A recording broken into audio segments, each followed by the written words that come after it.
Confidence isn't just how you look, it's how you feel. From subtle, natural aesthetics to personalized wellness care, everything we do is intentional. This is beauty with purpose.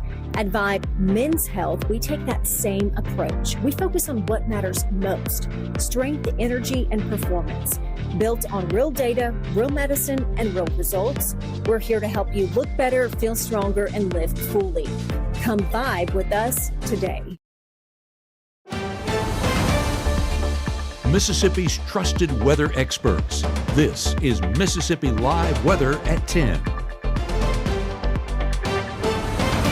Well, welcome in here to the Room to Room Weather Center for Mississippi Live Weather at 10. We are officially just about 12 hours away from those showers moving in to the North Mississippi area, bringing us some showers and storms right here to the Magnolia State. As we look here at the 10 o'clock hour, we're going to be tracking a multitude of things, but what that starts with is some good news. I don't want to overlook the good news with this setup.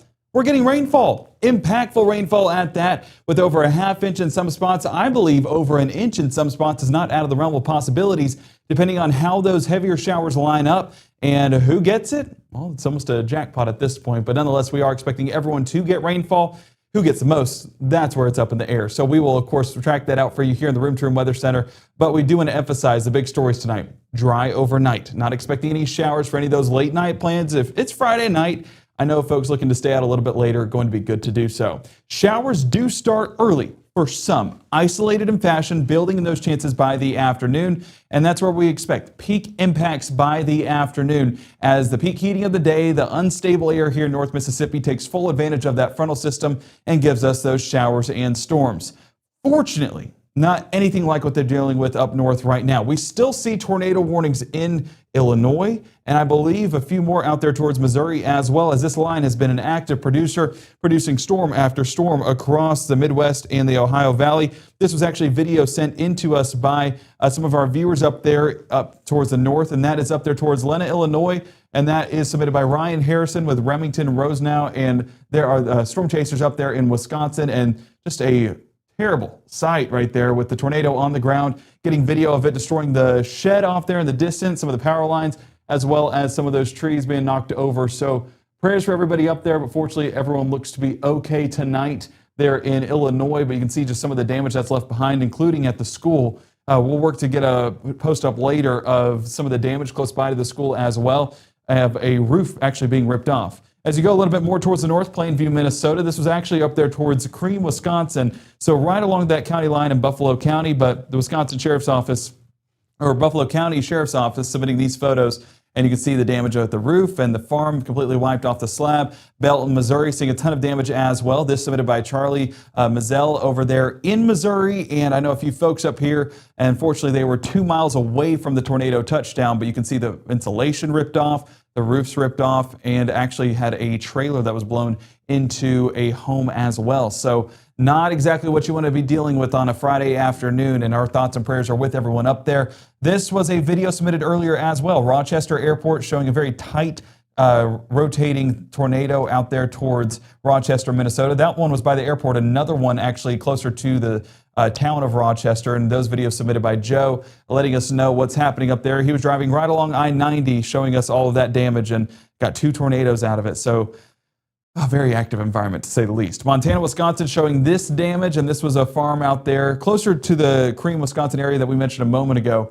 And those photos submitted by Derek of the tree damage, the farm damage, just a lot of damage. And that was key to their setup, but we knew that it was going to be a bad setup going into today. They were up to a level 4 threat for our area tomorrow, not under a severe weather threat, so hopefully that continues to remain the case. And as of right now, I believe it will trend that same way. So as we track this front out, we're continuing to remain dry here in North Mississippi, but that first 12 shows showers moving in as early as 8 a.m. I told you, isolated fashion, 20% right there by 8, continuing to climb in that coverage by those lunchtime hours. So timing that out on Futurecast, some of that cloud cover building overnight. We have this southerly flow allowing for that moisture to return, but getting into those morning plans depends on where you're at. If you're in Northwest Mississippi, that's where this initial line of showers will start to move in, and that coverage continues to increase. So I have some morning plans outside tomorrow.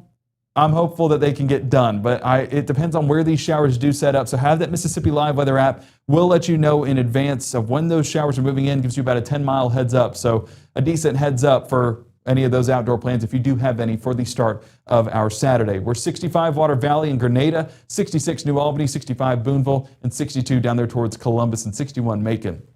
So what I have for you right here is similar to what we did at 6 o'clock, but with the updated model runs. It's overlapping the fuel, the CAPE that we call it, with our reflectivity, and that's reflectivity is what you usually see with those greens, yellows, and reds showing up. So right here, you see the CAPE, very limited for those morning hours, so we're not going to get significant thunderstorm activity. But getting into those afternoon plans, this CAPE does not stand out as overly impressive. To give you perspective, we have a level 2 threat up there towards the north. That's way better returns. I say better for the storms to be producing and stronger. So better for the storms, not better for us. I apologize for using that word. But at least higher CAPE, higher fuel for folks in Ohio, West Virginia, Kentucky. That's why they have a severe weather risk. Even down there towards the south and west, down there towards Waco and San Angelo, Texas, you can see that there's a way more of that unstable air that they can take advantage of. So that's why they are under a severe weather threat. Here in North Mississippi, if our fuel was even a few notches higher, then we'd be looking at least a marginal risk here in our area. But since it's not, and since our fuel is pretty much lacking, then that's why I don't believe we're going to get any severe storms. Strong storms not out of the question, but severe storms, I think we stay out of that threshold. So right here, you're going to look at the cold front as it passes on through North Mississippi, and there, you're finally getting some of that fuel increasing, and that's where we'll get some of these thunderstorms to pop up. Actually, I blocked it a moment ago. I was trying to show the fuel, and it went ahead. So let me pull this back up and we'll time it out. So right here, towards the afternoon hours, late afternoon, early evening, we get these cells to pop up, taking advantage of that fuel, showing what a little bit of fuel will do. So the fact that we're limited is a good thing. It's going to help prevent these storms from being much more than that. And even if this one were to be on the stronger side, we're talking 40-mile-an-hour winds below severe limits and some of that small hail possible, but I'm expecting a large part of that to be below severe limits, fortunately, here for North Mississippi. So if I'm having audio issues, let me check it here in the chat real quick. My wife was letting me know. Okay, so it looks, okay, so far so good. But let me know in the chat if there is any audio issues, and I'll try to address that. I've restarted the system, hopefully, for some of the jumping that we dealt with at 9, but everything looks like it's running smoothly right now. But let me know in the chat so that way I can make sure everything's running good for you guys. We're 82 in Tupelo, 80 Boonville and Iuka for your Saturday afternoon. Mid-80s still sticking around because the front will not have cleared the Golden Triangle, so we're going to reach peak heating of the day and right around where we've been the past couple of days. But up there towards the north and west, that's where things are getting a little bit better. Cooler, I mean, because we're going to be topping out in the upper 70s due to the rain-cooled air, but also due to the effects of the front. So that'll start to clear out as we enter to our Saturday night and into our Sunday morning, taking a large part of these rain chances with it. So while we're going to bed with some soggy skies, waking up and heading off to church should be a thing we look forward to. Well, we should always look forward to it, but really into this Sunday because it will be dry.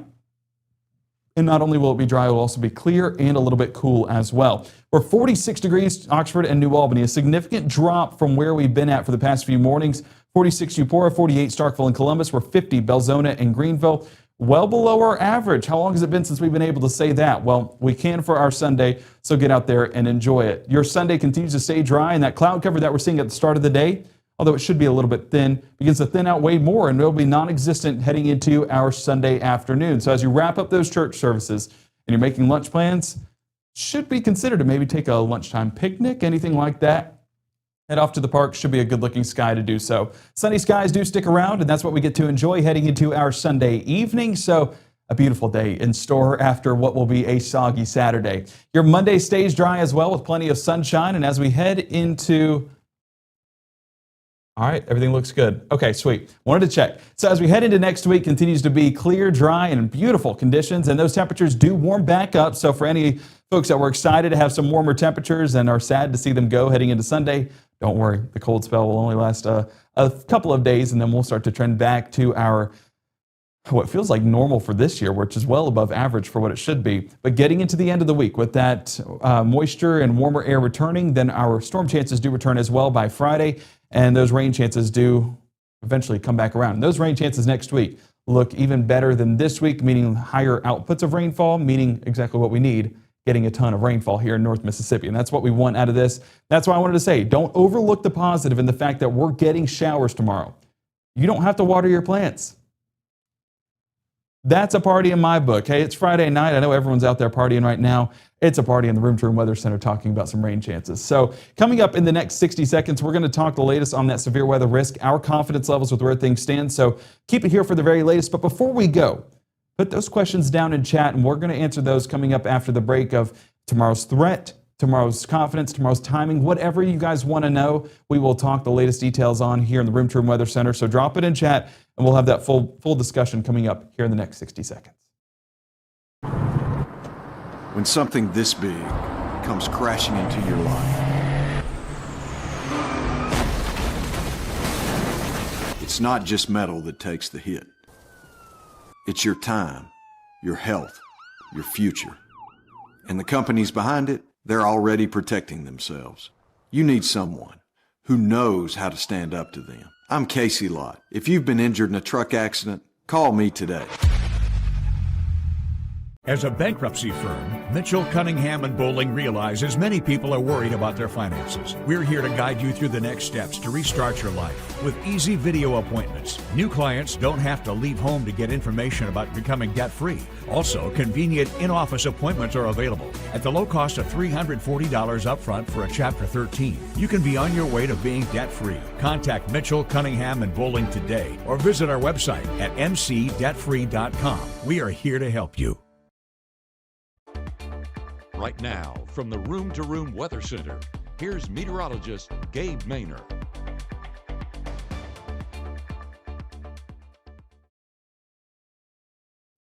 So where does our confidence stand with tomorrow's event? It's not very high. As you can see, we are level 1 confidence on all of our severe weather thresholds. And even then, some of our severe weather thresholds I would almost put at a 0. We just don't have 0 on the graphic.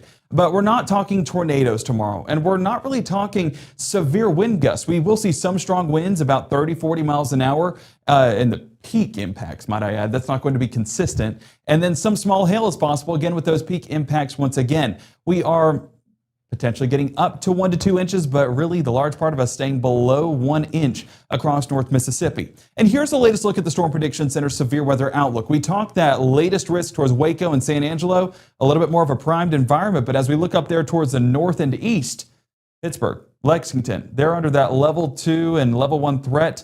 It's out of our area here in North Mississippi, and we measured it out at 9 o'clock. Let's go ahead and do that again. The closest we are to that severe weather threat, 170 miles. So this is not expected to extend south and west. I don't think the fuel lines up to where they would do that because we need fuel in order for strong storms to form. And being that our fuel is lacking, I don't really expect severe storms. Strong storms not possible, but severe, I don't think we get up to that threshold. So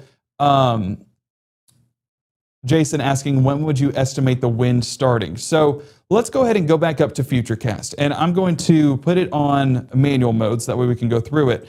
And as we look right here, getting into our Saturday afternoon, you can see that the fuel is just lacking. Like, this is not an impressive return by any means. To give you perspective, let me see if I can take it back. Unfortunately, it'll go only to tomorrow, or till tomorrow morning. But the fuel up there in the north was insane. That's why they've had so many tornado warnings. That's why they've had so many of those damaging wind gusts and so many of those large hailstones as well. So our fuel is lacking, but as we get into the afternoon, that fuel does eventually increase a bit. You can see those brighter reds returning, even a bit of those oranges showing up right along the Mississippi Delta. This is when I expect storms to start firing off a little bit better, meaning that they're going to not only form, but potentially increase in strength. And what that means is that we could be talking some of those stronger wind gusts getting into those afternoon and evening hours. What stands out right away is this storm right here towards the Golden Triangle. We have these 3 cells that begin to develop, and whenever we get those deeper reds showing up, that's where it does show me that these have higher storm tops. Usually they line up that way, higher storm tops, and that does also increase the storm's potential, strong potential. And that's where I wouldn't be shocked at all if we get a few small hail reports towards West Point and Starkville if this lineup does verify. But we could also get some of those stronger winds as well as those downbursts happen down here at the surface. So that's where we could be talking winds 30, 40 miles an hour. But back behind it, I don't want to overlook this either. What we could potentially be getting back behind it are some of those stronger winds. So forgive me, it's going to do something confusing for a second, but I promise you it has a purpose. So there we go. Let's go ahead and put it on national radar. Unfortunately, we'll not have surface analysis on this, but I'm going to put it on national radar. And you can see where these storms are lining up, right? There's your cold front right along that boundary. Okay, I'm going to hold my finger here, and we're going to change this over to wind. So right behind that cold front, exactly what I was expecting. We are going to get strong gusts back behind this.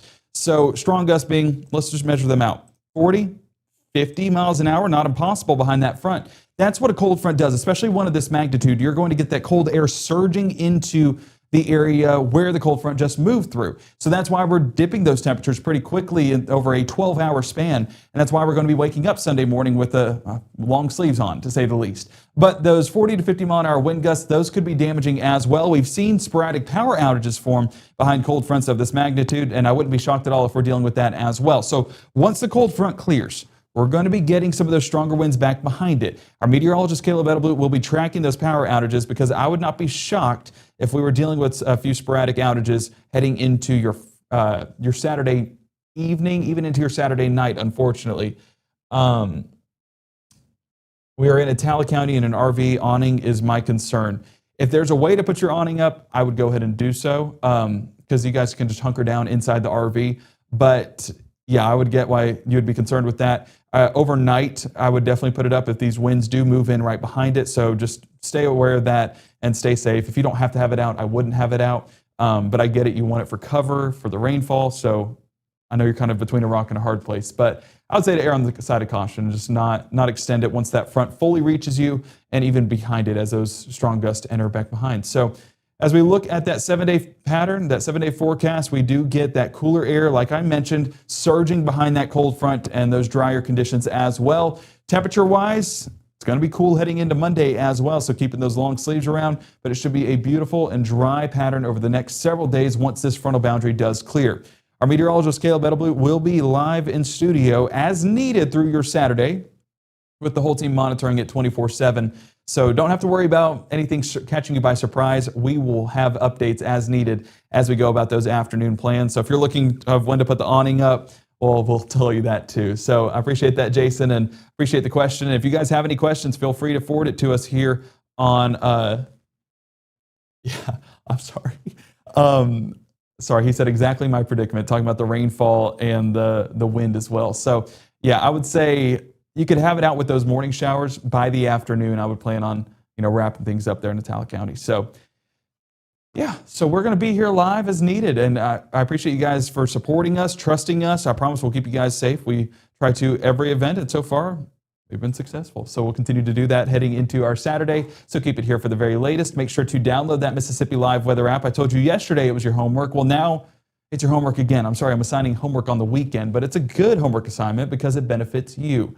Downloading that Mississippi Live weather app keeps you guys safe, keeps you informed, and it lets you know when those storms are moving in before they even do. So download that today. Go ahead and have a weather call as well, so that way it can keep you updated on the storms here in North Mississippi. We'll give you a call of when to expect that, and of course keep you updated. But we'll be live as needed through your Saturday, and of course our broadcast schedules at 6, 9, and 10 on our Saturday evenings with Caleb. So he'll be happy to talk to you then, but if he has to talk to you a little bit extra, I know he likes to talk, so he will go live as needed to walk you guys through these storms. So appreciate Caleb, appreciate his hard work, appreciate all the team's hard work throughout this week and heading into the weekend. Continue to say a prayer for folks that are up north dealing with the effects of the strong storms from this week. Not only today, but throughout this week, there's a lot of damage to clean up, and we're grateful it's not us, but we still care about others here and our neighbors here in the United States. So make sure to say a prayer for them, think about them, and be grateful for how calm we've been this week. We'll see you back here at 6, 9, and 10 on your Saturday. Have a superb Saturday, a wonderful weekend, and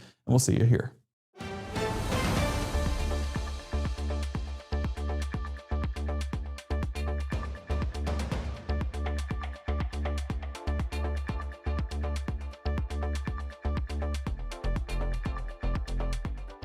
March 24th, 2023 was a normal Friday. We knew the weather was not good, but we needed to take shelter, and we didn't have shelter. My husband and almost 2-year-old daughter, Ethan and Riley, they did lose their lives in the storm. We're still recovering from it. We'll always be recovering from it. Matt Lawpon cares about the community. He's not just there to collect a paycheck. I feel like Matt Lawpon has proven himself trustworthy